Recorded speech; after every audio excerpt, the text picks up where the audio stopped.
What's up, everybody? It's your boy Chaos. So welcome to a special live episode of Take It to the Table. I am joined by none other than Ignacio. How you doing today, sir? Pretty good, better than I deserve, that's for sure. Yes. I know it's been a minute on this channel, but trust me, we are going to be back here more frequently. With news coming very soon from both myself and Ignacio as well. So be sure to check out the updates at Wrestling Republic on Instagram. I understand Ignacio's got a few segments, a few reels, if you will, that's going to be coming out soon. Is that right, Ignacio? Mm-hmm. Yeah, so we'll be posting reels on Instagram, and basically it's going to be a snippets of rants that I'm going to be posting on Instagram. So those are going to be fun for all those alike. And just like I said when Ben's going to post on the intro, I just want to give a warning to everybody or an update or inform you that those opinions, beliefs, and ideas expressed in those reels are mine and mine alone, and not those of everybody in Wrestling Republic. I say that in an intro. So leave Chaos and Ben Allison and Soul, leave them out of it. Forward all comments to @Ignacio at WrestlingRepublic.com, or just comment on the Instagram when they post. And those reels are going to be, probably we're going to try to line up I want to try to line up the reels to maybe what we're going to be talking about here on the show, and then also with articles that I'm going to be posting on WrestlingRepublic.com as well. I'm going to go back to doing my articles. I've been wanting to for a long time now, but I'm going to sit down, find time each week to at least post one, maybe two articles a week. Yes, sir. So yeah, everyone, make sure to keep posted on Wrestling Republic's Instagram, as well as on wrestling.com for all the updates. And of course, what everyone loves to hear is Ignacio's rants and shoots on the wrestling scape today. Yeah. But today we're gonna do that's a little short one. But hopefully it won't be short. It should be a very in-depth conversation. Hopefully you guys will be joining us in the comments. So basically we're gonna be talking about AEW's 4 pillars. Okay, so there's this these four wrestlers that AEW has, I guess, not purposely chosen, but it just so happens to be around them. That it's meant to be Jungle Boy, Darby Allen, MJF, and Sammy Guevara. And there's been a lot of the outcome from the Owen Hart Cup, the tournament from this last Wednesday's Dynamite, especially from the main event, has left a lot of fans very divided as from the outcome. The reason being, obviously, I'm talking about it was the main event, and it was between Jeff Hardy and Darby Allen, and the outcome, the winner ended up being Jeff Hardy, and obviously people are very very divisive as to why does he need it, why is he going forward, and where does that put Darby Allen, and that's meant to be carrying the company. He's been there since day one. That's another thing. All those 4 pillars, they've been there since day one of the company's inception. So, this Owen Hart Cup is meant to be a quite major thing, and there's quite a lot of potential winners. But obviously, when Jeff Hardy won, they're just like, why is he progressing and not someone that's young and hungry and that has been there the longest? Is gets eliminated from the cup, but Jeff Hardy goes forward. So obviously we wanted to talk about that and see, obviously, was it a right decision? Are they putting all these guys in the wrong spotlight? And could they potentially basically be the new TNA? Because a lot of AEW haters are like, they're dying for it to falter like TNA did when they had obviously AJ Styles, Samoa Joe, Christopher Daniels carrying that company, and as soon as Hulk Hogan pretty much came in, everything just pretty much went kaput, as history shows. So obviously I wanted to get your take in it, Ignacio, as to what did you think of the match? What do you think of the outcome? And do you think they are slowly burying these 4 pillars that's meant to be carrying the company? Okay, there's a lot to unpack there. But I'll go back to a little bit before that. well, AEW wishes they had the viewership that TNA had back then. TNA was pulling in 2 million people a week back then. But anyway, but yeah, those Hulk Hogan days were the darker days of TNA. And I would like to add, during the heyday of TNA, which I consider to be 2006 to 2009, around there, Jim Cornette was there. I just want to put that out there. So anyway, so let me get away from that and then go into the topic at hand. Is that, well, first of all, they shouldn't have to even have had the match to begin with, and I'll tell you why. Because nobody's going to get over in this situation. They wasted. First of all, the handling of the Hardy Boys has been just magnificently fucking awful since the inception there, since they started. I thought you were going to be positive, magnificently, and then awful. Magnificently fucking awful in this situation. Bad choice of words, but it's just the handling of them has been just atrocious. And why did they book this match? This is a match that everybody wanted to see. They considered it a dream match, and they put it on free fucking TV.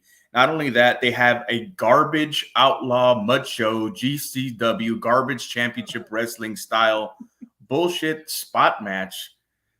It was atrocious. It was terrible. It was a bad idea. I promise I'll get back to the main topic at hand, but this is something that could have sold some pay-per-views. And AEW doesn't have a streaming platform like WWE does in the network that Peacock is paying $1 billion to have or to distribute to fans. They still have to sell pay-per-views to make money. So they blew a big pay-per-view match payday by having this match. Darby Allen lost. Jeff Hardy's going to lose to Adam Cole. He's not going to beat Adam Cole. Adam Cole. Adam Cole's going to go to the finals. It's very apparent from looking at the bracket. So Jeff Hardy doesn't get over. He's going to lose.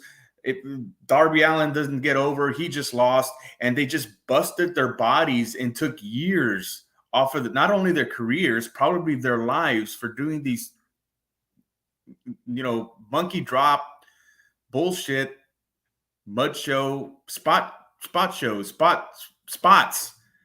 to appease the crowd in the moment instead of telling long stories. Now, I'll get back to, are they burying the four pillars? Well, we'll stick with Darby Allen first. Darby Allen has done nothing to better his promo skills, number one.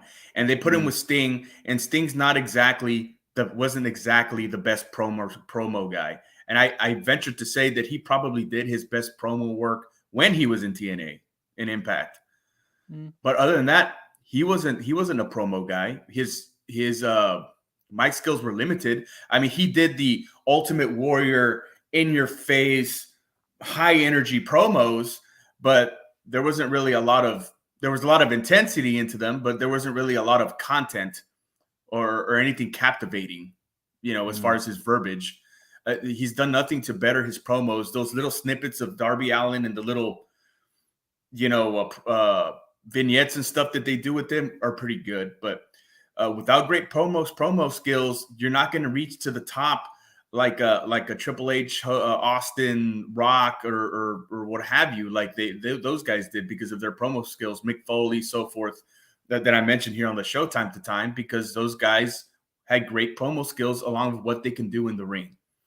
Darby Allen has, even though he's displayed that he has great technical skills, other than him concentrating on doing spots and wanting to wow the crowd in the moment, has done nothing to better himself in the ring as well. He's just like, and I'm going to get into Bleed into Jungle Boy.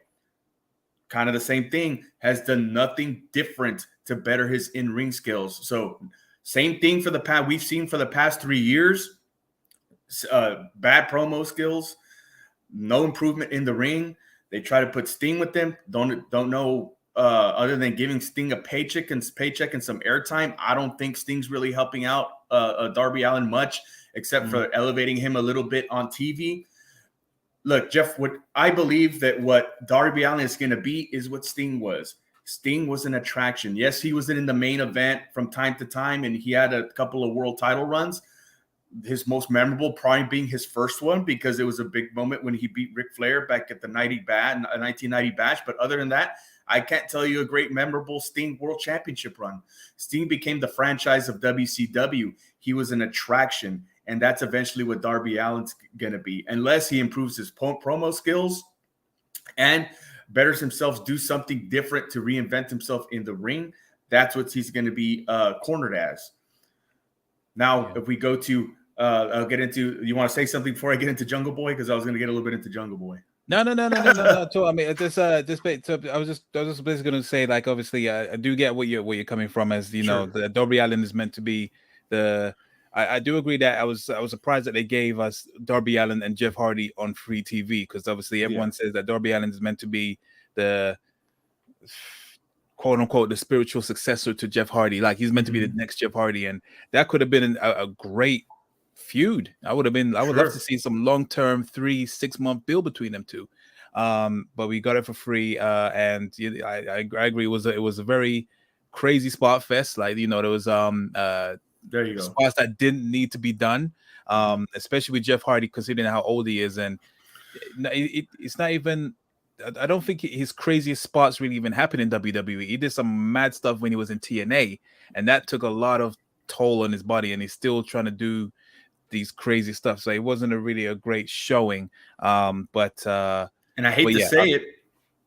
I hate to say it, but it's dark. It's mainly the guys that are considered the pillars of AEW that do this shit, with the exception of MJF, because he doesn't work that style. But it's Darby Allin, it's Sammy Guevara, it's Jungle Boy that just try to do these spots in just for the moment. The only times those moments are remembered is if you're wrestling at WrestleMania, right? Everybody remembers what Jeff Hardy did at WrestleMania 17 and maybe SummerSlam with the TLC matches and all that stuff. But they're not wrestling at WrestleMania. They're not even, it wasn't even a pay-per-view where, you know, the marks can enjoy these spots. It was on free TV. And I think they just wasted away a great pay-per-view, making $1 million or whatever, just probably off of this match alone that people wanted to see. And I won't put all the blame on Darby Allin himself, but it's also, you kind of mentioned it a little bit, it's the booking. Also, it's the booking. Why have this match, and why have it in the tournament? Yeah, I agree. But go ahead. Let's go move on to Jungle Boy. What's your thoughts on Jungle Boy? Well, kind of bleeding into Jungle Boy, it's the same thing. We've seen the same thing for the past 3 years. No improvement as far as his mic skills. He's getting more opportunities to speak on the mic, which is good. But you know, they have Christian Cage with them, and I don't know if maybe if Christian really is a behind the scenes mentor to him, or it's just for TV purposes or what have you. But Christian can talk on the mic. He's got great verbal skills. That's not translating into what Jungle Boy's been presenting on television for the past 3 years. It's not working, or however long he's been with Christian Cage, I should say, the past year. His in-ring stuff, it's the same thing. He's got good basics for more or less, but I mean, nothing new, no improvement. You know, I think more than anybody else, whenever he does the spots or the flip-floppy bullshit, he's messed up and he's screwed up or botched more attempts than anybody else. It's not all the time, but I mean, I believe it's been more apparent with him. He needs to get away from that, worry about telling good stories in the ring, and improve his mic skills. And that's what's going to get these guys to the next level. Now, like I said before, I don't know if it's because of Christian's frustration. He doesn't want to work with Jungle Boy. He's not interested in it. Christian at the beginning said the whole point of him going to AEW is he wanted to wrestle full time. Yeah. When's the last time he wrestled? February or something? Wasn't it when he lost the title? At Revolution? I believe it was at Revolution. He was in that gimmick ladder match, but So it's the same thing. It's with both of them in this situation. No improvement on the mic skills, nothing different that we see in the ring. We just take the spots and stuff out of it. But as far as in-ring skills and telling stories, and Darby Allin can sell pretty good, but as far as like, other in-ring skills that he needs, facials and all that stuff, and in those aspects of it, telling stories in the rings, they need to get better. But more importantly, I think they need to get better on the mic. They need to improve their mic skills. That's what's going to get them to the next level. I will say this, that I saw Rampage late last night / early this morning, and I'm interested in seeing the direction they're taking with Jungle Boy, because they had a little spot there at the end where Jungle Boy seemed like a little bit frustrated because he's been on a losing streak lately. And then they had Christian Cage come up to him and kind of hug him. That's okay, whatever, So I'm interested to see. Maybe we'll see a Jungle Boy heel turn. I'd like to see that and see maybe where we can go from there, work off of that. But because the last 3 years has been the same thing, and they've been booking him with the stupid dinosaur for the past 3 years that isn't helping him. I would have liked to have seen Christian and Jungle Boy as the tag team champions. But anyway, that's as far as like Darby Allen and Jungle Boy and those pillars. I think that's it. It's the same thing with those two. Those two pretty much, they bleed into each other. It's lack of promo skills, need more improvement in the ring as far as innovating themselves. Yeah, I mean, for out of all the 4 pillars, I think definitely Jungle Boy needs the most work. Like, it's not, I don't think it's like terrible. It just sounds very generic. He doesn't have a personality, or he tries to bring it through, but it somehow defaults to generic. So like anytime he has a backstage promo or anything like that, I'm either just not paying attention or fast forwarding it. I think maybe that was the whole point of having Christian Cage there, because he could be the mouthpiece until he feels more confident in his promo skills. But yeah, I feel like Christian Cage is definitely becoming more, as you said, how Sting is, where I don't, for some reason I don't think is benefiting Jungle Boy, same as how Sting. I agree that Darby Allen isn't getting anything from Sting. Like, I think that it was cool for a minute, but like Sting needs to go away now. Like, what I mean, do his own thing. I mean, it's cool to see him in tag matches and whatnot, and he does the crazy ass spot for a 60-70-year-old, but it's getting old now. So yeah, with Jungle Boy, I think he definitely needs more time in the oven. Maybe the heel turn will definitely help. This tag team championship reign has been a bit dire. I did feel at the time when they won it, I don't think it was their time. I knew they were going to be future champions, but when it happened on that episode of Dynamite, again, that was a bit of a throwaway. I was disappointed that we got that for free. But yeah, hopefully it will turn over for them for him, because it definitely needs a new fresh coat of paint. In terms of what way they need to go there and go from there. So but yeah, so that's why. Yeah, so I pretty much slowly agreeing with you in certain points regarding Jungle Boy and Darby Allen. So, and then we have next is you said a little bit about Sammy Guevara, but do you have what do you think they're very? See, actually, let me start with that with Sammy Guevara. I think definitely that is one person that they are throwing a lot of stuff into the wall, a lot of stuff to the wall, and it's not working. Doing that hot potato thing with the TNT Championship didn't help his cause. This heel run is not working because it just feels forced. And yeah, he's been putting these random feuds, which is just not benefiting him. I do feel like he should have at least by now attempted to go for the main world title by now. But he's too busy chasing, his girlfriend's tail and the TNT Championship. Let me not get started on the TNT picture right now, because that title is all over the place right now. It's a real shame. I miss how it used to be treated.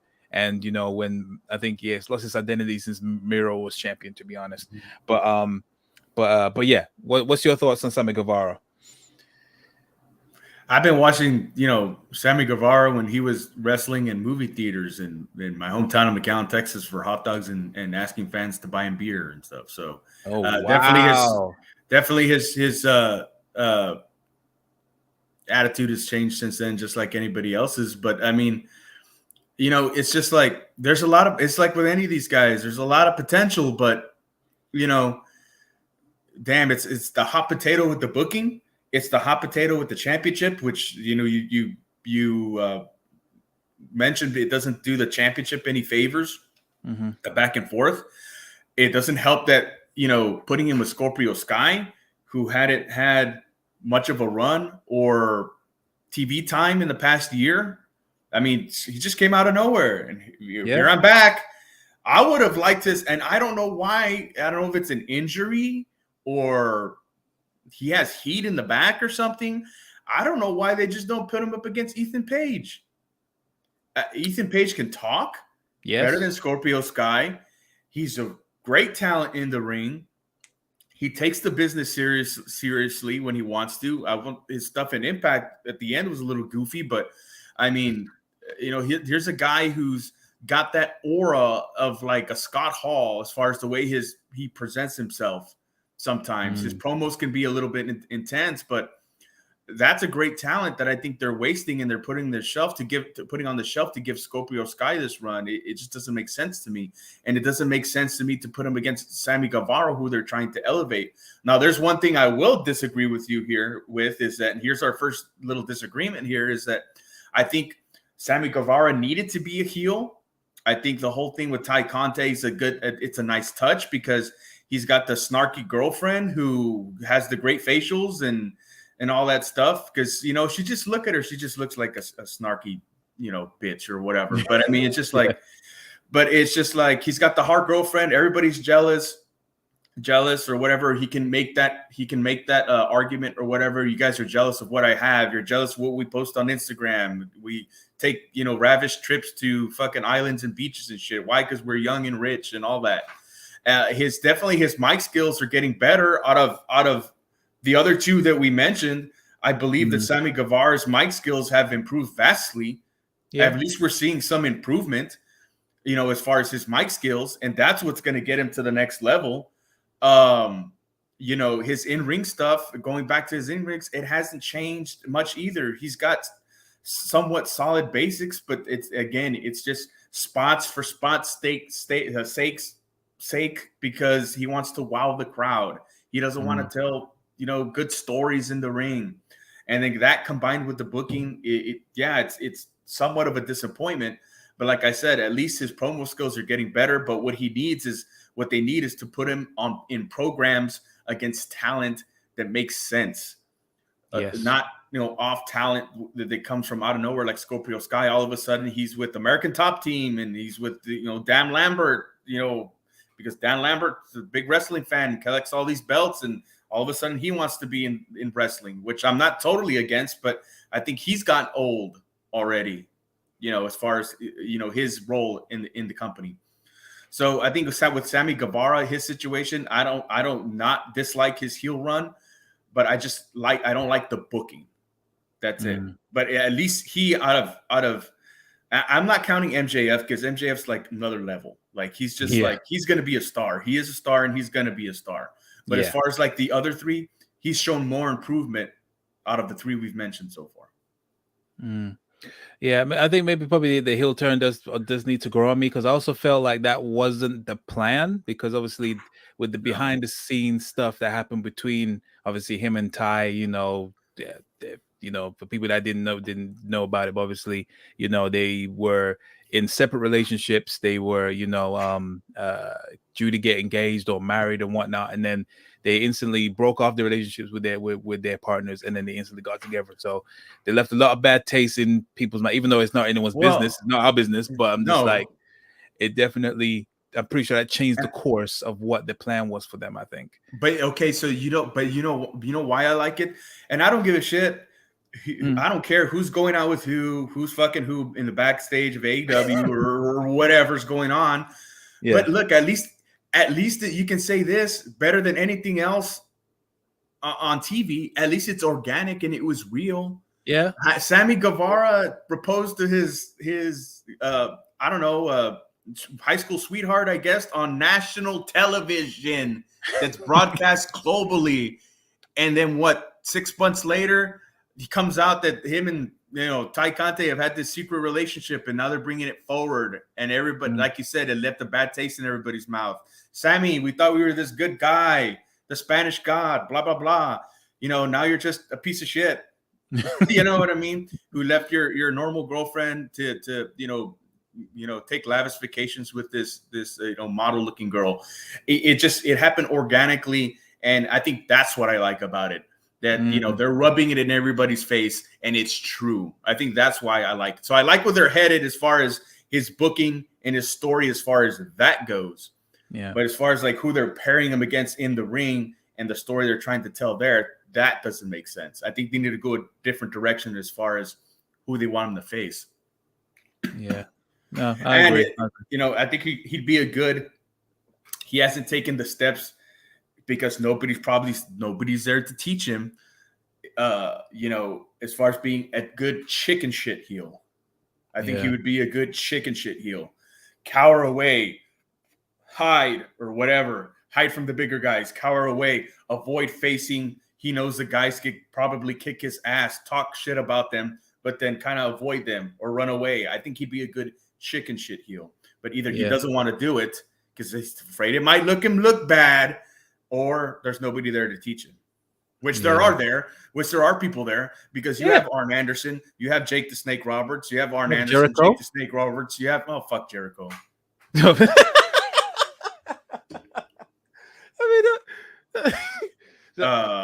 Separate conversation. So I take you're not feeling this sports entertainer run right now, then. Well, very quickly, he's the biggest leech in professional wrestling, the most self-serving POS in the industry. He stole. That was Matt Cardona's gimmick, right? That's the gimmick he's been doing all over the indies. It's the sports entertainment gimmick, except Matt Cardona actually does it better. I do like Matt Cardona. Yeah, definitely. Yeah, I definitely do like him. He's doing pretty well. So what a piece of shit. Anyway, that's me thinking it was. To be fair, I didn't really watch. I don't really watch Matt Cardona's run since he's left WWE. I'll catch stuff here and there, and then before at when we went to WrestleMania, we actually caught an indie show from Gulf Coast Wrestling Alliance. They're based out of Corpus Christi, Texas. They did an indie show right before WrestleMania, so we went to that where Mike Cardona headlined with Gino Medina, who wrestles for Major League Wrestling MLW. He's another great talent. He's been on Dark and stuff from time to time, but yeah, it's just masterful the way he played the crowd there. I mean, you can tell he's come from he's been in the major leagues. Yeah, like you can tell whenever you see it. You can tell when he's in in the NWA. I like his stuff, but yeah, he does the sports entertainer gimmick way better than fucking Jericho. That's very trash. Nice. I don't even watch that trash. I turn the channel whenever I see his fucking face on TV. Fair enough. Wow. Okay.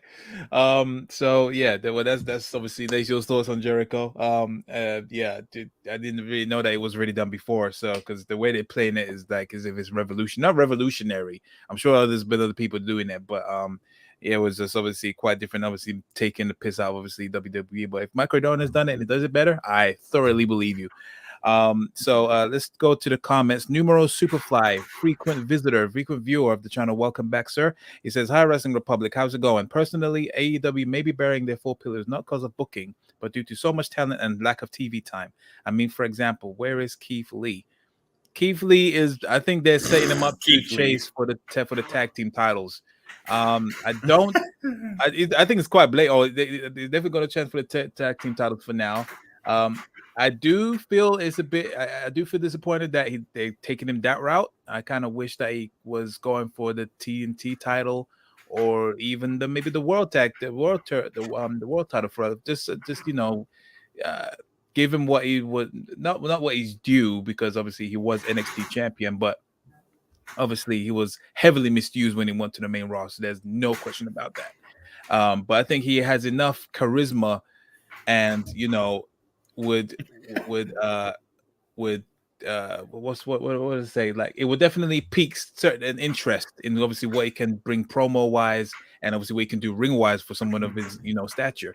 But yeah, I think what they're doing with him and Swerve so soon, just to put him in the tag team titles, is a bit I'm not really sure. I'm not really sold on that. But But yeah, I mean, obviously, I take it, Ignacio, you don't agree with anything that Numero Superfly said, because so would you please take the stand? No, I don't. I think Tony Khan needs to go to Wrestlers R Us or wherever he found Keith Lee and Swerve Scott and get a refund because they're both fucking rotten. They're terrible.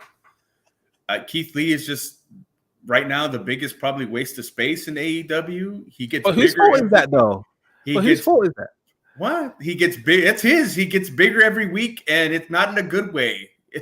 It's just his in-ring work is just, God, it's bad. He's not improving. He hasn't improved since WWE. Is he an athletic guy? Yes, he's an athletic guy. There's a lot of athletic guys in wrestling. That doesn't mean that they're good wrestlers or they should wrestle.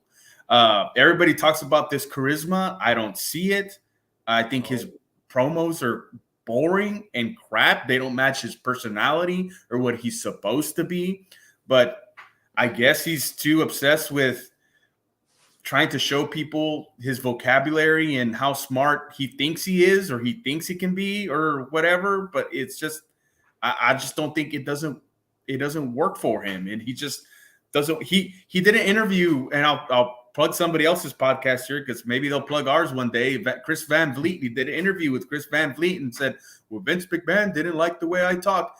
Yes, because they're trying to bring something more out of you, a more fierce competitor, somebody your size, something that matches his size, somebody more fierce, somebody dominant, right? But, you know, he wants to talk like he's a college professor or something. It just, to me, but I thought that was quite refreshing because I personally think that when Keith Lee said that, and that Vince didn't like him, like the way he spoke.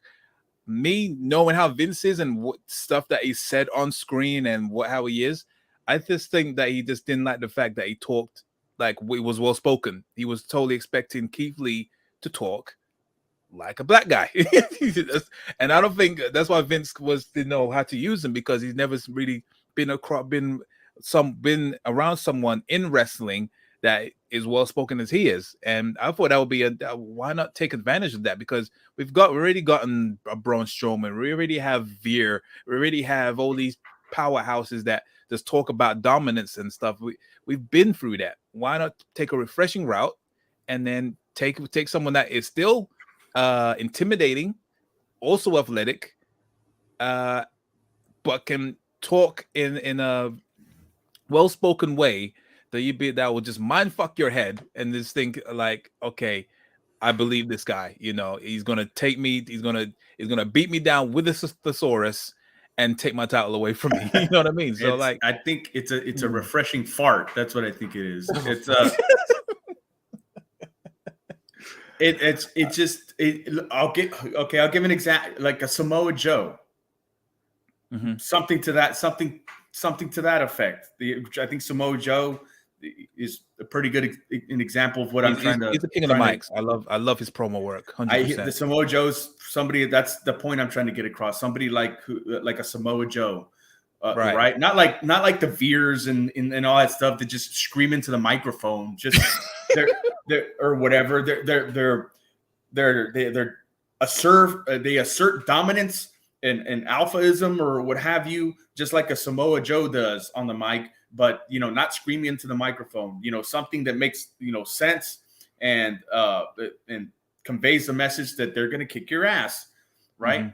But not this, you know, Fraser Crane, college professor bullshit, you know. And anyway, we're going to disagree on Keith Lee, but fair enough. Thank you. Who was that? Thank you for the question. That was Numero Superfly. Okay, so yeah, thank you for also anyone in the comments as well. What do you think? Do you think that Keith Lee's been a failure? I so far I agree that he's definitely been a failure, but I just think it's been a failure booking wise. I can't really see. I haven't really seen like what his body looks like now compared to how he was in WWE. But yeah, I just don't think they're fleshing him out, and he's just. Right now, I do feel like he's collecting a paycheck, and he's someone that shouldn't be in that kind of position. Like I think he's still got a lot to give. But yeah, the position they're doing right now and pairing him up with Swerve, I'm not really even when Swerve was in WWE, I didn't really pay too much attention to him much. Like I saw the thing with Hit Row, but I only know Hit Row just for their promos, not for their matches. I don't recall even having any matches.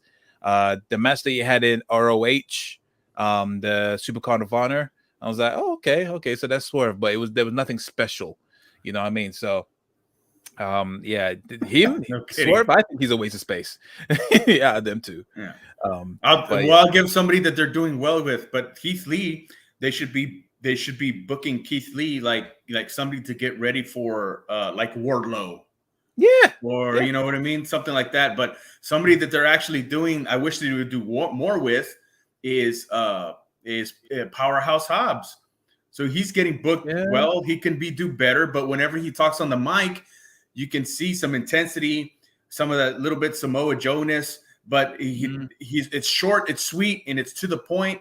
So they know either he knows his limitations or they know his limitations, and they know how to write for him, or Taz is really helping him out, right? That's somebody who's actually doing probably very good at developing him. So Powerhouse Hobbs is a good example of where probably Keith Lee needs to be, but is not. Yeah, no, I agree. Promo-wise, promo-wise. Yeah, no, I agree, definitely. So, well, I guess out of all the pillars, obviously the saving grace is MJF, but there's also a cause for argument with that one because of he's obviously nothing wrong with his promo work, ring work. He doesn't do spots fest. He does some crazy moves in certain matches, but obviously he fights a different style. But obviously, the outcome out of all of his feuds, obviously he had probably quite arguably one of the feuds of the year with CM Punk. He obviously he took one of the major wins out of that. He gave CM Punk his first L, but overall CM Punk won the feud. Now it's obviously with Wardlow. More than likely Wardlow's going to win out of that. So, but obviously they're trying to march him towards the world title. So, do you feel like all this kind of stuff, they can't possibly when Wardlow wins, he can't be possibly going for the world title, and right now, contract-wise, he's running out of time. You know what I mean? So, not really. No, he's got 2 years on his contract, but still, like, do you feel they're just keeping him lukewarm, or do you feel like they're burying him even though he's in these high-profile feuds? What's your thoughts on how they're treating MJF? I've read stuff that he's not too happy about what's going on as far as his as far as his contract. He didn't say anything about his booking. Contract's different. He might not be happy with accommodations or money or something of that nature. But I think that's going to happen in 2024 because that's around the time that TNT and Tony Khan and AEW, they're going to renegotiate their TV contract. And depending on where their product is then, if they get more money, then they'll have more money to pay MJF. And I think they're going to do anything they can to keep MJF. I think MJF's going to be the highest paid probably wrestler in 2024 in all of AEW, for sure. I don't know if, as far as including WWE in there, but for sure in all of AEW, he's going to get to be the highest paid wrestler, and I think that's what he wants. Now, as far as his booking, the only thing I was really disappointed in as far as his booking was that whole year he spent with fucking Jericho, because Jericho just leached off him for a whole that was one feud that definitely didn't need to go as long as it did. I agree. But I think I think MJF understands that what his role was with CM Punk and the feud that they had, and he got a win over Punk, and he got the heat, and then he had that great dog collar match. So even though he lost the war, he won a battle and he got over still. He's still big over. Battle. Yeah. And then I think he understands where AEW wants to go with Wardlow. And I don't think he has an issue putting over Wardlow. I mean, I don't know if they're good friends behind the scenes or not, or any of that stuff, but I think that he understands that right now Wardlow's kind of on a hot streak. And with the exception of them being in Rhode Island, in MJF's home where he's beloved, he's a god in Rhode Island, a wrestling god in Rhode Island. So they're not going to cheer anybody. Long Island, I'm sorry. So I'm sorry. So they're not gonna cheer anybody who's against MJF. You know, MJF's the god there. So with the exception of Wardlow's getting over with everybody all around the country, wherever they go. They're doing the Goldberg Wardlow chant, Wardlow, Ward. So I think MJF understands that he's getting over, and I don't think he's going to mind putting him over. I mean, and MJF is one guy, he doesn't – I'd like to see him win some gold, but he doesn't necessarily need the title right now. No, not right now. I think of anything if they put, let's take the TNT title, I think the TNT title needs MJF more than MJF needs the TNT title or even the AEW heavyweight title for that matter. But I think I don't think it's his booking that he's upset about. I'm not upset with his booking or anything like that. I think he's getting booked like an old-fashioned like heel would. Yeah. No, I agree. No, that I do think that he's definitely being treated as such. Obviously, yeah, the storyline booking and contracts are two separate things. Obviously, he wants to be paid more, but obviously, at the time when he signed that long-term contract, he was he was still an indie guy. No one knew about him, you know. So obviously, he wants to get paid more, and obviously, Cody Rhodes is gone now, so I don't think he's I'm not sure who the highest paid person. Probably CM Punk is the highest paid person there, but. I'm pretty sure that they're saying, wait until the TV deal is due. We give you a bigger ones, but obviously, I guess MJF wants it done now, which is, you know, I guess I understand, but like I know that his heart is definitely set to go to WWE, so there's also that. Well, so I think that's why he's also testing the waters, saying, how bad do you want me? Otherwise, if he does, it's gonna be for the money because I mean WWE is not gonna allow MJF to be MJF. He's gonna be toned down. Yeah. He's gonna be toned down. You know, he'll be Miz 2.0, which there's a lot of comparisons between Miz and MJF, but I think that's where it would lead to. Is he'll be toned down a little bit, watered down a little bit, or a lot. I think he could be Alberto Del Rio 2.0. Obviously forget the person, the man behind the character, but I mean the character wise, I think he could be Alberto Del Rio. Like he's got the similar, like you could have similar entrances, similar, you know, mannerisms as Alberto Del Rio, and that's as close as you can get to the MJF, I guess, too.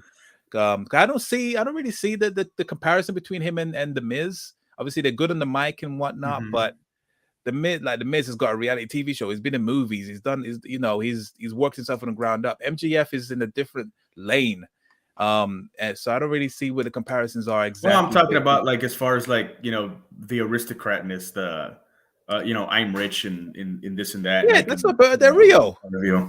Yeah, I guess you could say that. Well, look, I'm talking about the WWE wouldn't allow MJF to be as we know him right now. That's what I'm trying to get at. So if he does go with WWE in 2024 or what have you, it'll just be because of the money, and you know, he just wants to get paid, which is, there's nothing wrong with that. But I would like to see him in AEW, stay in AEW, where they're going to give him more leeway to kind of toe that line of, you know, what's dangerous and what's appropriate, or what could be considered, bad or get public scrutiny or whatever. Kind of toe that line of inappropriateness or whatever. What's too much? Yeah, you know, I would like to see that MJF stay in AEW, but who knows? Yeah, who knows? I would love for him to stay in AEW. I mean, it'd be very surreal. Like him leaving will be very similar to when Cody Rhodes showed up. It'll be that surreal. Because he's so integrated with AEW. So it'd be very interesting to see if he ever does leave. And like you say, I agree. It would just go for the money, which is fair enough. You know, make as much money as you can in this profession, because no one's career, you never know how long your career lasts. So make as much money as you can and then ride up into the sunset. It'd be interesting to see him in there, but at the same time, I don't want to see him in WWE because, like I said, it'll just be toned down the word to shit.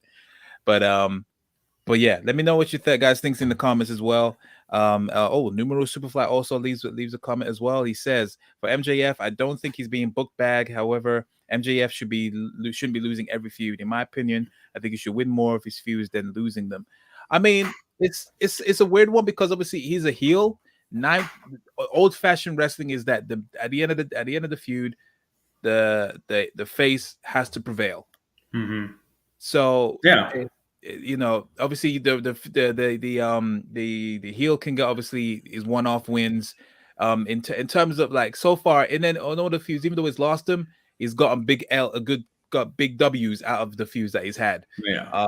So that it's not all that bad, but yeah. So I don't think he needs to. He's winning matches. He's not fully buried, but like it's just old fashioned wrestling. At the end of the feud, the face has to win, and so this is the way it is, you know. But yeah, other than that, I think that's pretty much it. So I mean, so basically, Darby Allen and Jungle Boy need more work, promo wise and in ring rise. Absolutely, like now, like it's an emergency. Basically, Sammy Guevara needs to do less spot fest and make him basically book better. Yeah, they all do. And MJF is basically untouchable. You know what I mean? Yeah. Just keep him doing what he's doing, and yeah, the world is all right. And I won't totally shit on all these guys. I mean, they're still young. Yeah, they can still learn. They just need to change the trajectory right now. Like right now is the time to do it. You know. And everybody says, well, it's because why are they letting Jeff Hardy get a chance, and why are they letting the WWE, the veteran guys get over, and CM Punk and all this stuff. Well, CM Punk's on a different level. He's a fucking star. Yeah. He's a superstar. Everybody needs to take notes on CM Punk. I wish they would. But yeah, they'll get there. I mean, everybody says it's WCW of the late 90s or mid 90s or whatever. I mean, they're getting stars who are on the market to build their brand. And when these guys are ready to be stars, they'll get their opportunity, but they just need to change the trajectory to get there. So there's still time. Yeah, of course. So yeah, that's our thoughts on that. Let us know in the comments what you think about the treatment of the 4 pillars. But yeah, quick, just before we wrap up, a couple questions. Who do you think is going to be the Joker in the Owen Hart Cup, the men's? I've gone up and down with it. I'm thinking I was thinking Cesaro. Yeah, that's what I'm thinking. If it's gonna be Cesaro and he loses, I mean that's kind of like then it's just a one-off. But I think he will.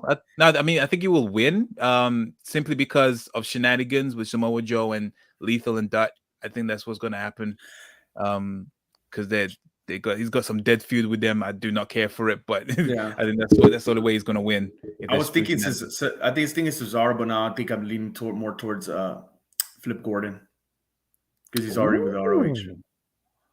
Oh, that'll be interesting. Yeah. Okay.